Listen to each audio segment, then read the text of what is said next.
আজকে আমি দই শরবত বানাবো। প্রথমে দই নিয়ে নিলাম,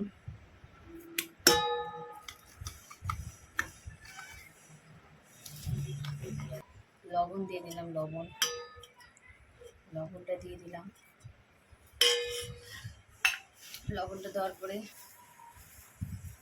এই চিনি, যেটুকু পরিমাণ খাবেন ওই পরিমাণে চিনি নিয়ে নেবেন। এই নিয়ে নিলেন,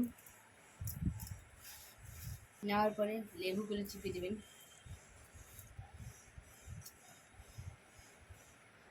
আপনি যেটুকু পরিমাণে বানাবেন ওই হিসাবে লেবু কেটে নেবেন, রসটা করে দেবেন।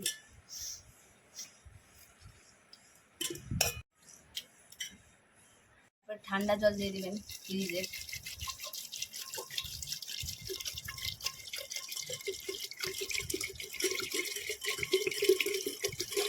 তারপরে এটা ঘেটে নেবেন, ঘাটবেন এরকম করে, যাতে চিনিগুলো গলে যায়, দইগুলো যাতে মিক্সচার হয়ে যায়, একদম ফেনা ফেনা হয়ে যায়। একটু আইস দিয়ে দিবেন, ঠান্ডা ঠান্ডা হয়ে যাবে।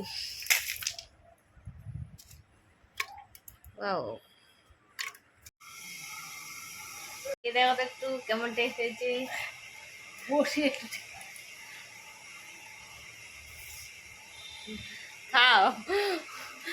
কেমন টেস্ট হয়েছে? ওরে বাপরে বাপ, সেই টেস্ট, সেই